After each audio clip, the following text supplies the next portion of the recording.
You know, I've worked for other companies and other banks, and it was just where you go to work, you do your job, you go home. Happy State Bank, you don't. I mean, it's still work, but you feel comfortable at work. You're happy. You spend a lot of time at work, and when you enjoy your coworkers and do enjoy what you're doing, then it's great. And Happy State Bank's a great bank. You know, when you're enjoying your job and you're enjoying your atmosphere, your coworkers, then it does rub off. Your customers see that.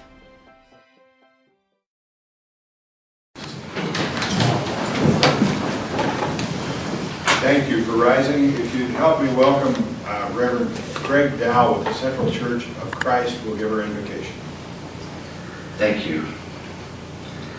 I'd like to offer a prayer from Psalms 23 this afternoon. If you would pray with me, please. The Lord is my shepherd, I shall not want.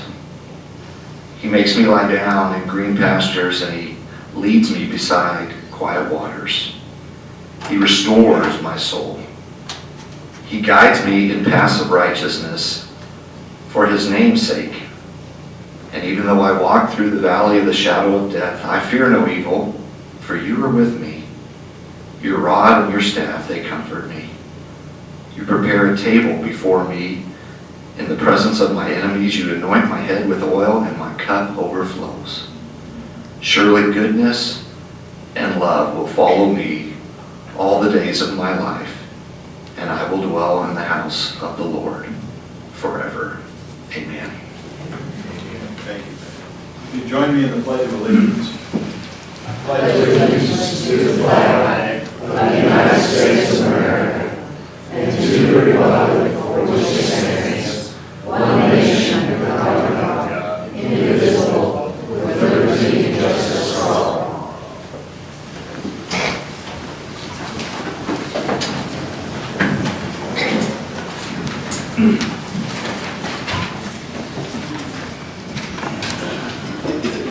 Good afternoon and welcome to the regularly scheduled meeting of the Amarillo City Commission, held this week on the third floor of City Hall at 3 p.m. The first item of business on today's agenda is the minutes. Attached is a copy of the minutes. And those minutes are regarding the meeting from August 14th. Are there any additions or corrections to the minutes? Mayor, I would move for approval of minutes as presented. I second that motion. We have a motion and a second to approve the minutes as presented. All those in favor signify by saying aye. Aye. That passes with a 5-0 vote. Ordinance number 7348. This is the first reading of an ordinance adopting the 2012-2013 budget and 5-year service plan, along with establishing a levy for annual property assessment for the Vineyard Public Improvement District. The Vineyard PID is located in northwest Amarillo, south of the Loop and Broadway Drive. This ordinance is recommended for approval by unanimous vote of the Vineyard Public Improvement District Advisory Board. And are there any questions about this PID as it relates to all the other PIDs we've already done? Any comments from the audience about this PID approval? From the commission? Not entertain a motion? Mayor, I move approval of ordinance number 7348. Second. All those in favor of ordinance number 7348 signify by saying aye. Aye. Opposed? That passes with a 5-0 vote. Ordinance number 7349. This is the first reading of an ordinance changing the zoning of Block 58, Bivens Addition Amended, Section 187, Block 2, ABNM Survey, Potter County, from Residential District 1 to Residential District 1 with a specific use permit for philanthropic use related to Mary E. Bivens Foundation. This is recommended for approval by a 6-0-1 vote of the Planning and Zoning Commission. Are there any questions about this ordinance as suggested? From the audience? Mr. Mayor? Yes. I see Judy Day, who's the Executive Director of the Bivens Foundation, in our audience tonight. I wonder if she might come up and just tell us kind of what their plans are. I'd just love to hear.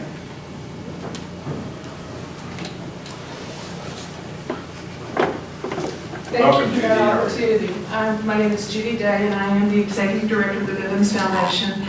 And we have been given the opportunity through a very generous offer from the Bivens family members to consider moving our offices from downtown Amarillo to the historic Bivens home. In terms of our philanthropy and our mission in the community, we think it's a wonderful fit. We also think it's a great way to extend the legacy of the Bivens family and what they've done in this area for many years as well.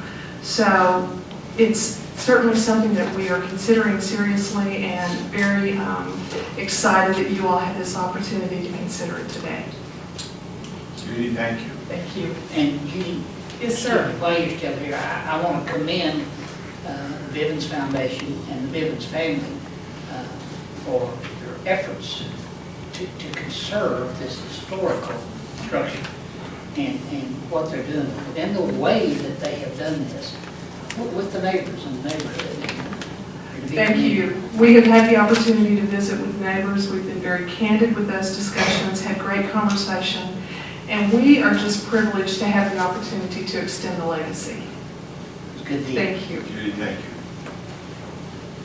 Any other comments about this ordinance?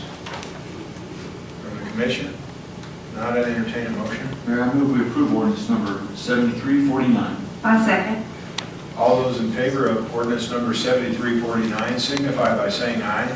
Aye. Opposed? That passes with a 5-0 vote. Resolution, revision of the City of Amarillo Purchasing Authority. This resolution adopts the state purchasing threshold of $50,000 and over for the City Commission approval, and authorizes the city manager and his designees to approve purchases under $50,000. Further, the resolution authorizes the city manager to revise the city purchase policy and procedure to implement these changes. Approval of these policies changes will promote efficiency, reduce cost of both bidders and the city, and allow for a more prompt and timely purchase of items under the $50,000 limit required for commission approval. Are there any comments from the audience about this resolution? I have one comment. We'll open it to the commission, but we understand that there still will be a bidding process on these items, Mr. City Manager. This will speed up the process. Is that correct? Absolutely, Mayor. There will still be the competitive procurement process for any and all of the items. What this does is it changes the threshold where you enter the state's version of the bidding process, which is the multiple notices in the newspaper, bonding, and et cetera, that a bidder has to go through. And then on our end, the time and the expense that we go through to get things in this particular threshold. Okay. And also many cities in Texas have chosen to do this, right? The 20 some odd that were surveyed, I'm looking for Trent Davis, the 20 some odd that were surveyed were the only one that's not done this. And I'd started off by telling the commission this was a recent change in state law. It's not a very recent change in state law. It's coming on 7? 2007, yes, sir. Okay. Any other comments from the commission? Not, I'd entertain a motion. Mr. Mayor, I move that we approve the resolution to revise the City of Amarillo Purchasing Authority. Second. All those in favor of the resolution number 4 for revision of the purchasing authority signify by saying aye. Aye. Opposed? That passes with a 5-0 vote. Consent agenda. It's recommended the following items be approved: that the city manager be authorized to execute all documents necessary for each transaction. A, the purchase of underpass floodgates. B, the approval of motor fuels annual contract. C, the approval of license and hold harmless agreement. And D, the approval of amendment to automate red light program services contract and right-of-way use contract. Are there any items that need to be removed for separate consideration by the commission? If not, I would like to ask for, I know jokingly you said you did not cause any of the problems last night by putting this on the agenda, but really for the edification of the public, could you explain this underpass floodgate design and how that will work, Mr. Senator? Certainly, Mayor, be glad to. I think what I had said earlier was something to the effect that if we known this was how we could get rain, we'd put it on the agenda quite a while back. Item A is the purchase of sets of floodgates that will go on 3rd Street and on 10th Street. It's the 2 railroad underpasses, and I think folks have been in Amarillo a long time know not only do those flood, but those are also intersections where we've had more than one fatality over the years. Also because of the way downtown is laid out and where we bring our barricading trailers in from, to get those shut off in a rain event requires a pretty good amount of time, because once you close them on one side, you have to go a long way around to get back into downtown to close the other. These will be big metal arms that will be stored in the open position. When needed, we'll be able to close them. It will activate a set of flashers and a set of warnings.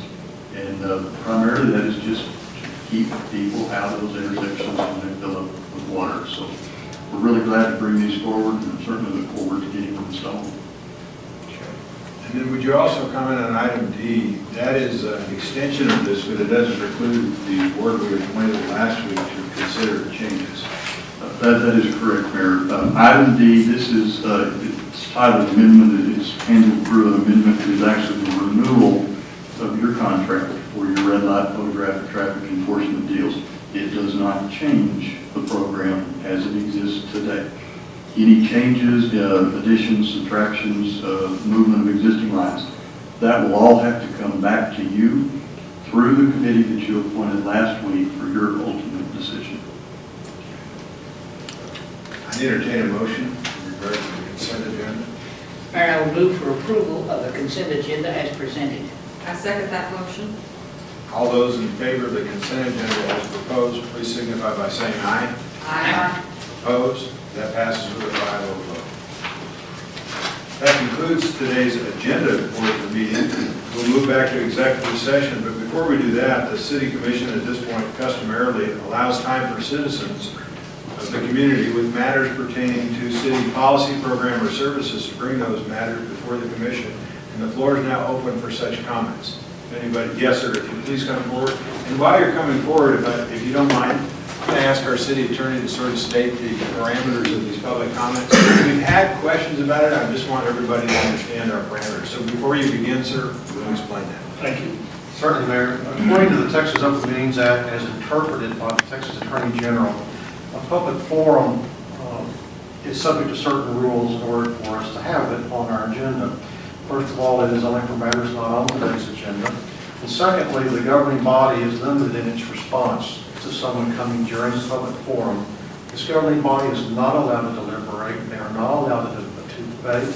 They are only allowed, if they respond at all, to respond with a statement of policy, or with a statement of law, or to refer it to city staff, or to discuss amongst themselves whether to place it on a future agenda. So the response, there may be no response from the City Commission, or it will have to be limited to one of those 4 items. Okay. We appreciate all the comments coming before us. And sir, as you begin, if you can give your name and address, please. Yes, my name is Gerald Owens. I live at 501 West St. Francis, which is also Loop 335. Why I came to the City Commission today is I received, like everyone else in the city, a stormwater utility notice on our residents. The reason I'm here today is I have a real problem with this. And the reason I have a problem with it is we were taken in the city over 50 years ago. Our highway out there is a state highway. It's not city maintained whatsoever. We have no curb and gutter. In the last 17 years or so, I've had to spend over $16,000 for septic system because we have no city sewer. I've had to spend over $12,000 for a well because we have no city water. We still do not have city natural gas. We're all electric, and we pay for the right-of-way for them to come across our property to service our property. And I think that getting hit with another $80 a year for something we receive absolutely no benefit for is really not fair.